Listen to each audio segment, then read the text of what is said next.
Governor, welcome back to the program here. A lot is on the line March 5th. You know that very well here. Do you Yes. expect enough Republican House seats are going to flip to get school vouchers passed next session? So, Jason, this is the most unusual primary in the history of Texas. You have the governor opposing candidates who killed school choice, which over 80% of Republicans want, almost half of the Democrat voters want, and 60% of independents want. So you had a handful of Republicans who killed it in the House. So he's taking them on. Then you have Ken Paxton taking on those who impeached him. And then I'm involved in several races on general policy.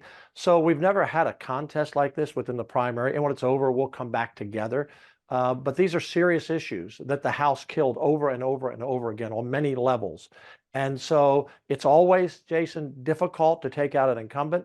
But this time, I think you'll see some surprises. People will be surprised who loses. There will be some that hold on to their position. But this is the most unusual campaign that we've probably seen in Texas history. Looking at the landscape, though, right now, do you think enough seats are going to flip to get school vouchers passed? So 5 of the people who voted against school vouchers retired, interestingly enough. They cast the no vote to kill the vouchers on the way out the door. And the 5 people running in those seats, there's 3 or 4 in each race, all of them are running on school choice. So whoever wins, that's 5 votes we pick up. We believe that there will be enough turnover of other seats or enough convincing of people that they should vote for school choice. And the vouchers, a word that the education establishment throws around, Jason, it's just parental choice. And I want to give you these numbers for all the people watching. We have $39 billion in our budget for public education, 5.5 million kids, 9,000 campuses, 1,200 school districts. We have 500 million, 1% of the education budget that did not come out of the education budget, separate fund, 500 million for 50,000 kids. So these people who say, oh, this is going to undermine public education, 5.5 million, 50,000, 39 billion, 500 million. And who's that for? Parents with children with disabilities, where the school can't help them. Parents with a child who maybe is being bullied or in a dangerous school or in a failing school. That's who it's for. And Democrats in Dallas want it, and Republicans in rural Texas want it. And these handful of Republican members over there killed it. And so Abbott is right. I'm right. Look, we passed it 5 times out of the Senate. And we believe it's a civil rights issue of the day. And that's why we're working so hard. It's not personal. This is policy on behalf of the people of Texas who said, we want this. Almost every party, every demographic. You and Governor Abbott obviously very engaged in the primary. Yes. We've seen that, endorsing and supporting and campaigning for Yes. different candidates. But what other issues are on the line, do you think, this election, Super Tuesday, besides school choice?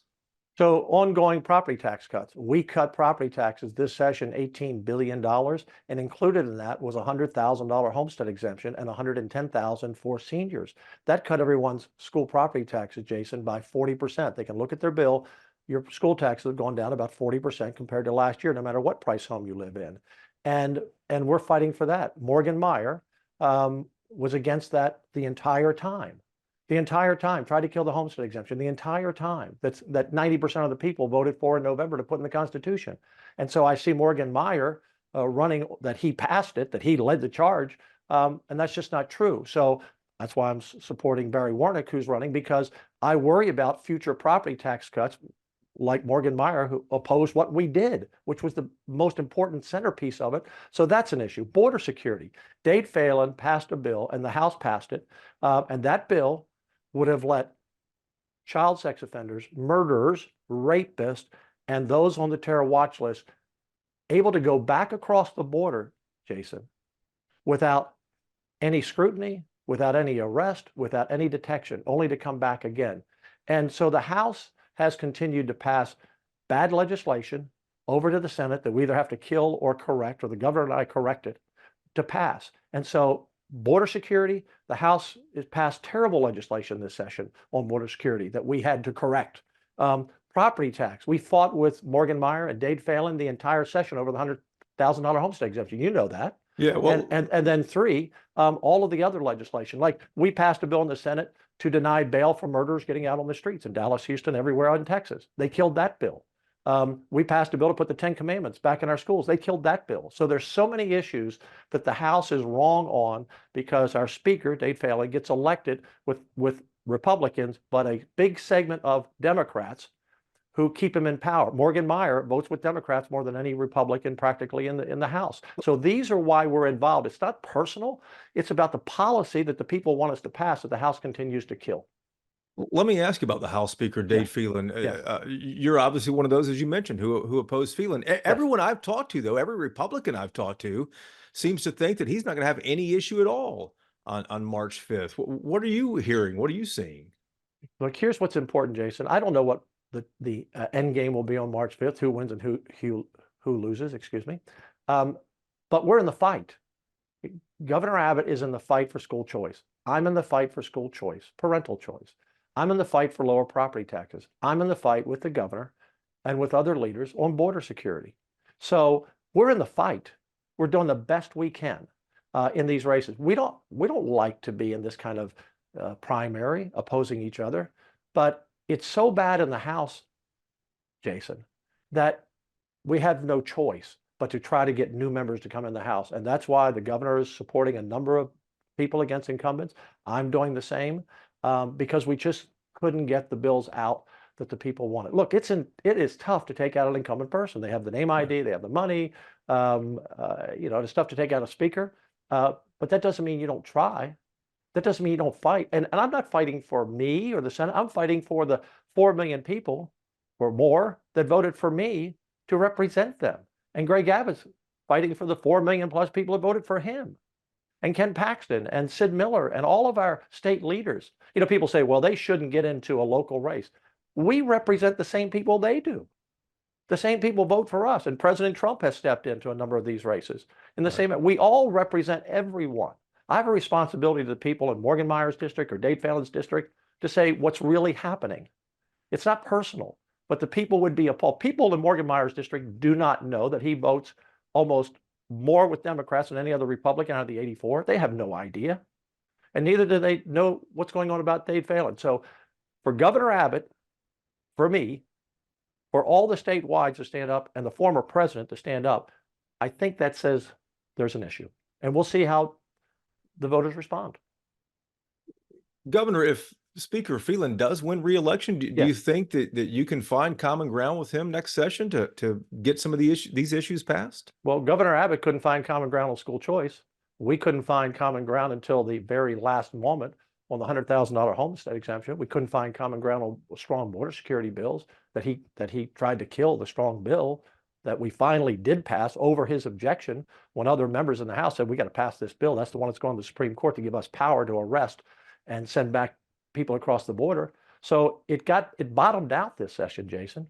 And so look, parties go through this. We'll go through this. At the end of the day, whoever wins, and there'll be some runoffs, so some of these won't be decided until May.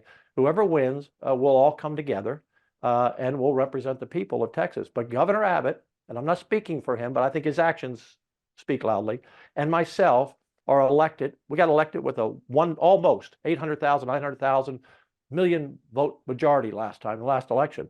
We have an obligation to do what we said we were going to do. And if Dade Phelan and some members in the House are stopping that, a dozen out of 85, then we're going to fight for the people of Texas who elected us. I think that's what they want us to do. We'll work out everything after it's all over. Can you really work it out? I mean, we saw what happened last session. You don't sound too confident that you guys can reach an agreement. No, look at what did happen. Look, Jason, look at what did happen last session. Even though it was tough and we were there 11 months, and that's part of it, Jason. We're supposed to be there 5 months every other year. Sure. We've been there almost a full year since he's been, in 21 and in 22. Special session. Democrats leave the place. It's been a mess since he took over. It's been dysfunctional. But what did we do? We got that property tax bill passed because we refused to yield in the Senate. That's Republicans and Democrats together stood with me on that. We passed a strong border bill at the end over Dade Phelan's objections. We put $1 billion into our parks endowment. We gave retired teachers a COLA for the first time ever of $4.5 billion.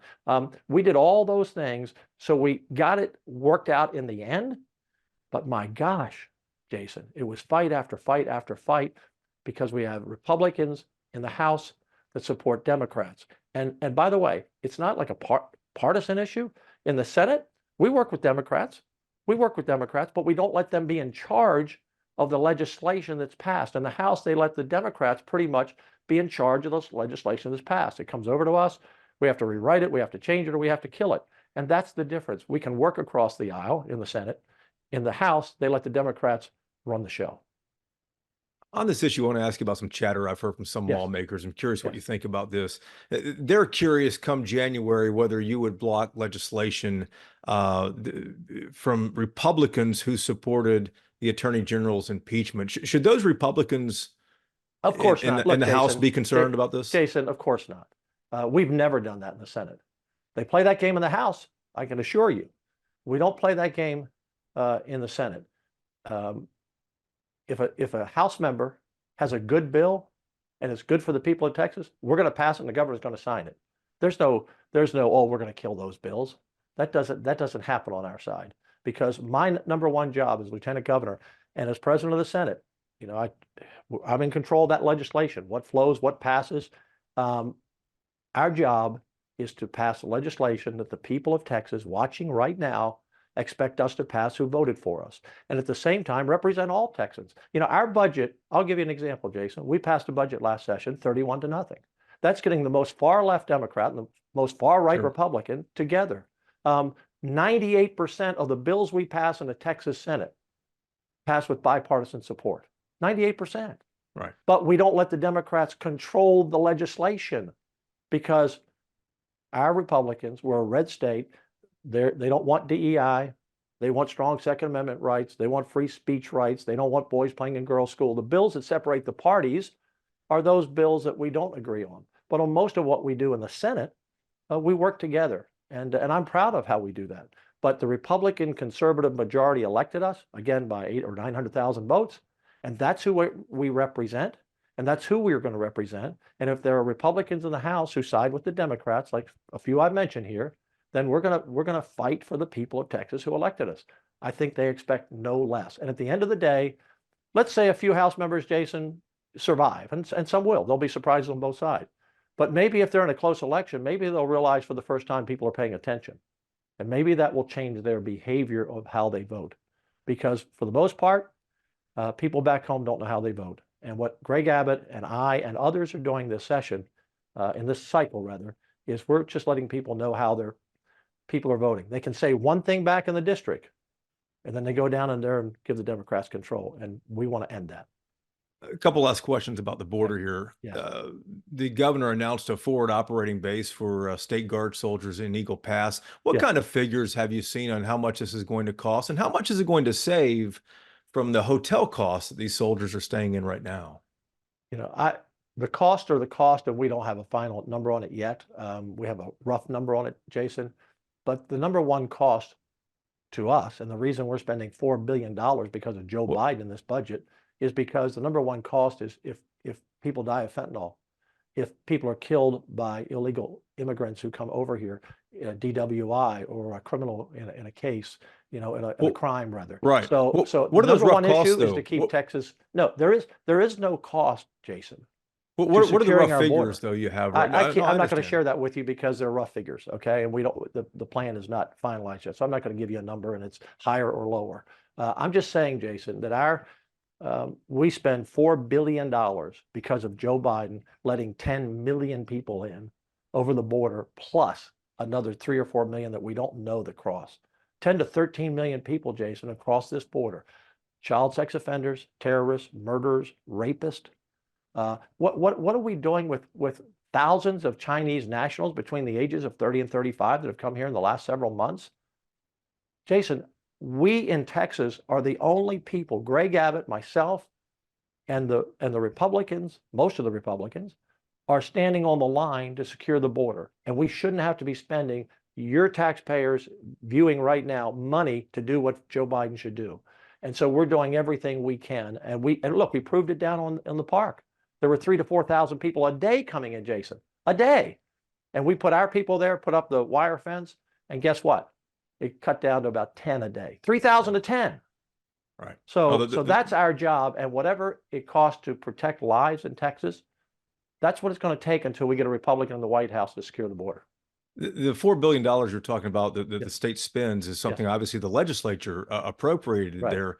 Right. Should the legislature appropriate the money for this forward operating base and have that debate Jason, on I'm not, whether Jason, that's needed? this is a brand new plan we're working on. So I, in all respect to you, we're friends here and you get to ask me the direct questions. The plan will reveal itself. The cost will reveal itself. The legislature will have to support it. Again, I'm going to go back. The people expect us to protect their life. They expect us to protect our border. And that's what we're going to do. That's the number one issue, Jason. The race to replace Drew Springer in the state Yes. Senate on the Republican side's kind of gotten a little tense, it seems like. You guys have, you and the governor and the attorney general have gotten behind one candidate. Other conservatives say, no, there's another candidate that's even more Republican. Which way is this going to go? Look, President Trump, Governor Abbott, myself, Sid Miller, every conservative group that I know, statewide conservative groups like Texas Values, homeschoolers, go down the list, are supporting Brent Hagenbu. And here's the reason. I need serious people who are prepared and qualified for the job. I have 19 Republicans, and I'm as good as my 19 Republicans. The other three people, I'm sure they're nice people. I don't know them. But Brett Hagenbu graduated from the Naval Academy. He served 9 years. The Naval Academy where you take a code of honor. He then went on to Stanford, and then he built a trucking company. He's got 750 drivers that in his trucking company. And on top of that, he was Denton County Republican chair and a precinct chair. That is every box you can check off. And he's a conservative Christian. In terms of anybody else in the race, I'm not even talking about them. We're not being, they're, by the way, they're all attacking each other. We're just being positive on Brett Hagenbu. Drew Springer, the retiring senator, supporting him. Almost every sheriff in the district is supporting him. It's not personal, Jason. It's qualifications. Being a state senator in the 8th largest economy in the world that drives legislation that the rest of the states follow, I don't need rookies. I need people who have a life experience, a business experience, a military experience. That's who I need. And Brett Hagenbu's the guy. Last question. Election night, what specifically are you watching for in the state? Which races? Well, there's about 30 or 40. I know, but I'm sure you have a couple that you're just really well, look, I'm going to be looking at the Barry Warnick race against Morgan Meyer. I'll be looking at that race. Yeah, everyone thought Morgan would win that, 80-20. I don't think that's going to happen. I'll be looking, of course, at the speaker's race. Going to be looking at all of the races where incumbents killed school choice. Again, there were 13 out of 85. I mean, there were 21 votes, but we needed 13 more. 13 Republicans killed school choice that half of Democrat families want, 2/3 of independents want, and 80% of Republican families want for their children. Just the right, Jason. I already gave you the numbers. 50,000 to 5.5 million, 500 million compared to 39 billion. It's not undermining public education. It's giving parents the right to look out for their children for what they think is best. And so I'm looking at all those races. Governor, we always appreciate the time. Thank you, sir. Thank you, Jason.